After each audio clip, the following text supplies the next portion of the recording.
Welcome to the Richard Platter program. Richard is not here this week. We're filling in. I don't know where he is. Nobody told me. We're filling in. Yeah. Welcome to the show. Welcome to the show.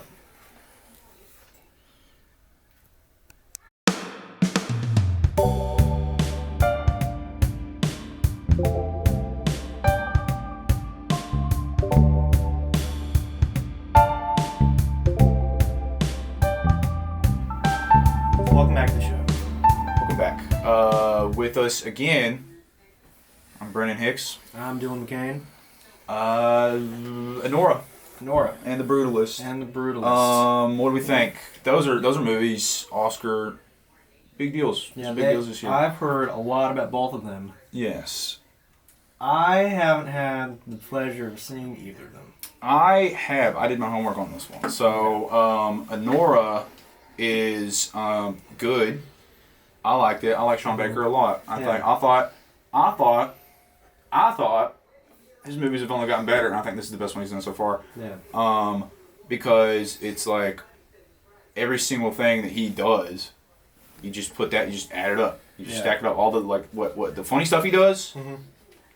This is movie's funniest. The dramatic stuff he does is movie's dramatic. But the thing that people talked about the most, especially earlier that they compare him to, is his like how realist his stuff is, and it's like, yeah, he finds what's funny about real life, and he makes the movie funny, and he finds what's actually seriously dramatic and tragic about real life, and he makes it into a tragic and dramatic movie. And I think it all works together really well. I like the characters. I think the only complaint that I've really seen people have is that they thought the character of Anora was underwritten. Yeah. Which is like a buzzword for like, I don't know how movies are written. I don't know how women... Because it's like, like, okay, it sounds like you just need an excuse to like the character, which is like, do you not have any empathy yourself? Yeah. It's like you're saying, Sean Baker, give me a reason to like this stupid girl. Yeah. Otherwise, you can't get into it. Yeah. It's like, no, she's alive and she's a human, and she's in a terrible situation. Care about her. Yeah. Right? Isn't that the takeaway? I thought it was great. I think it should win Best Picture. That's my pick. Yeah. The only one that I think will beat it is The Brutalist. That could beat it. Could beat it. Do you don't think Amelia Perez is going to beat it? I don't think Amelia Perez is going to beat it. If it does, I will eat my hat, and I will also probably... And we'll film it. We'll film it. I'll eat my hat and we'll film it. If Amelia Perez, you're hearing it first. Here right now, if Amelia Perez wins over Nora, I'm going to get a hat and eat it. And that will be the thing that we do for that. Yeah. Because I could care less about Amelia Perez, but I think Anora is somewhat important in the year that it came out. What do you know about The Brutalist? What do I know of The Brutalist? I know it stars Adrian Brody, right? Yes. Okay. He was in a lot of Wes Anderson films. Yeah. And I've seen like half of those. And that's it? So I know about the movie? Well, I know it's about the man who sort of invented brutalist architecture. So, not to cut you off, okay, but he's not real, the guy in the movie, sadly. Really? It's like it's not a real biopic. Okay. It's like the idea of a fake biopic. Yeah. About something that is real. I know. It seems like, why would you even make that movie? Why'd you even bother making up a guy to do that? Is it like a metaphor or anything? Yeah. For what? The Holocaust. Oh. You know, that whole thing.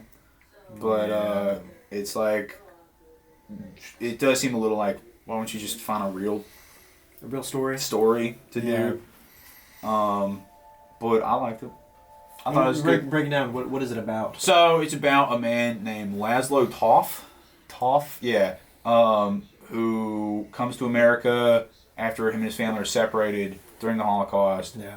And in Europe, he was a brutalist style architect. Mm-hmm. In America, he is homeless and poor, and at first he lives with his cousin, and they design a library for some rich guy played by what's his name? Guy Pearce. See, that sounds like such a fake name. I never feel confident saying it. So Guy Pearce's character is this rich dude, and they build a library for him, and then Guy Pearce is like, "Oh, this is awesome! I want you to build like a church for me, like a community center."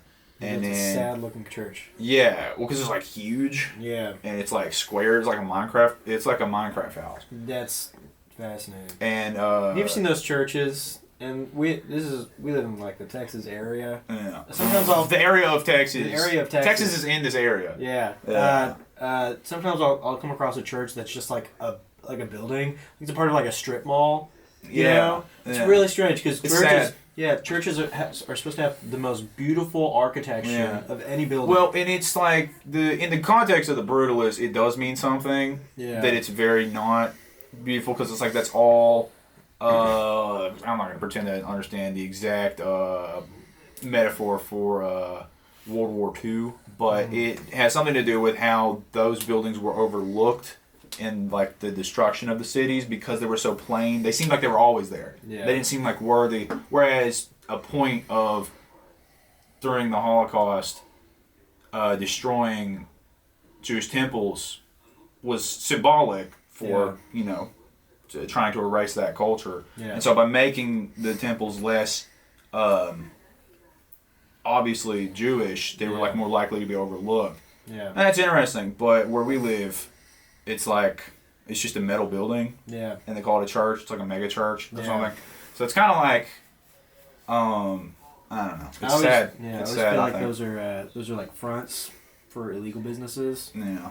You would think fronts for like a construction business or something. Yeah. The only thing they know how to build is a square building. Yeah.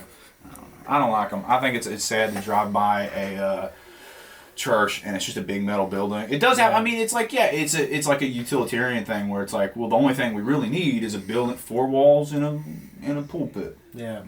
4 walls and one of those steeples on top, and that because that's all we need. But it's like, but what do we want? We want people used to live and die working on a cathedral. Yeah. Back in the day. Now. They put those up in like less than a year. They put them in months. Yeah. It's like anybody can do it. Yeah. No pride in it. I could do it with my eyes closed. I don't think you could. But yeah, so The Brutalist was pretty good. The first half is really good. The second half kind of lost me a little bit because I thought that what ended up happening was the points that Brady Corbet was trying to make were good points, but then he wasn't like faithful enough in his own ability to make them in the movie, so he kind of made them obvious, like really obvious, like in one really obviously scene where the thing that the whole movie's a metaphor literally happens. If you've seen it, you would know. That is a dig at you for not watching it. I'm just kidding. And also, here's the big problem with these is that these two movies, I think are very important. I think they stand in stark contrast. I've never used that term out loud now that I say it. Stark contrast. Is that how you say that? Is that what that means? Stark contrast. Yeah, Tony Stark. They're so opposite of each other because one is like every movie, like every epic post-war movie from the last however many years it's been since the end of World War II. And Anora is such a modern, like, comedy. It's like a perfect blend between a comedy and not a thriller per se, but it's like it's supposed to keep you on the edge of your seat. It is thrilling. It's thrilling. It's entertaining. Yeah. It's supposed to be like entertaining, but also socially important. And it's like they're so different from each other. And I really think this is a lot like Pulp Fiction and Forrest Gump in 1994 when those came out. Yeah. Because one of those was like the most American movie of like how awesome history is and. It's like, dreams are possible, America. Yeah. And then the other one is like how terrible America is. And it's like, terrible, terrible stuff happens in America. Yeah. And it's like, it's the exact same thing with The Brutalist where it's like, kind of, it's a little more nihilistic than just dreams come true in America. Yeah. It's actually a direct comment on that idea. Yeah. It's like, at what cost do your dreams come true when you come to America? Versus Anora where it's like, there's still some good stuff to be found in America, but it still is like at what cost? It's pretty, terrible, terrible stuff still happens like that. How long is The Brutalist? 3.5 hours. 3.5. Yeah, with okay. So here's the deal. With the intermission. Here's the deal. It's 3.5 with a 15-minute intermission, and more recent movies like Killers of the Flower Moon. That was also 3.5, but no intermission. Yeah. Take the intermission out of The Brutalist, it's only like 3:15. Yeah. Do you think they did it to pad Does that count towards the runtime? The intermission. Yes, yeah, it does. They did it. There's an overture. Yeah. There's an intermission and there's a like epilogue. Yeah. And it's like a coda. Sort of. It's really weird. Time jump up to the 80s, but the filmmaking also time jumps to the 80s. Yeah. It's really weird. It's really what was that movie? Maestro, the Bradley Cooper movie, where like every portion is kind of shot like the era that it's supposed to be. Yeah. And it's like everybody said that was Oscar bait. Get a load of this, just like every idea of a movie you've ever thought of put into one movie for like no reason. Like it'd be like having a 2-hour movie with an intermission. Yeah. Where you'd be like, oh, they're just doing this to mess with me. They're just doing this to make me remember that movies used to have intermissions, and that's exactly what Brutalist does. Whereas in Anora, it's only like 2:10, I think. Yeah. Short, sweet, to the point. Yeah. And so it's like it's just gonna be crazy to see who wins, because on one hand, if the Brutalist wins, it will like prove, nail in the coffin, that there is a formula to like an Oscar bait movie. Yeah. But if Anora wins, it will prove once and for all that anything goes. You know, 1 year it can be like what won last year? I don't even know. The Oscars. Did we watch? Was there an Oscars last year? Oppenheimer. Same thing. It's like these big old. Is that not 2 years ago? That was 2023. And Brutalist and Anora came out in 2024. That's right. Yeah. Okay. But like with Oppenheimer, that's like a big old movie about World War II. Big old World War II movie. It's long. Yeah. It's it has parts in black and white, which that actually made sense why they did that. But it's like still that can win, but then Parasite can also win. Something so relevant can win. I don't know. It'll be interesting. I hope Anora wins because it'll prove that like it's a small movie. Yeah. You think it's an underdog story? Yeah, for sure. Sean Baker. We've been watching him come up from nothing. Whereas Brady Corbet also came up from nothing, but like really fast, and he was an actor before being a director. He's only made like 2 feature. He's not like an actor director. That. Yeah, he doesn't like direct himself or anything. Yeah. He's not like Clint Eastwood. Kind of like Clint Eastwood, but not as like fast to it. Yeah. He takes, I don't know. And maybe it's too early in his career to tell, but he's trying to make an end of a career type of movie 3 movies in, whereas, Sean Baker's been building to Anora. So I think what'll happen is I think Brutalist will win, and I think Sean Baker will get Best Director. Yeah. That's my prediction. But how would you feel if it went the other way? If I think that's perfect. I think that'll prove that Brady Corbet Best Director because he did a hard job. Yeah. Making such a massive movie, whereas Anora was like the best product, final product. Yeah. So that would be optimal, but I think it'll be the other way around, sadly. Yeah. Just my guess, though.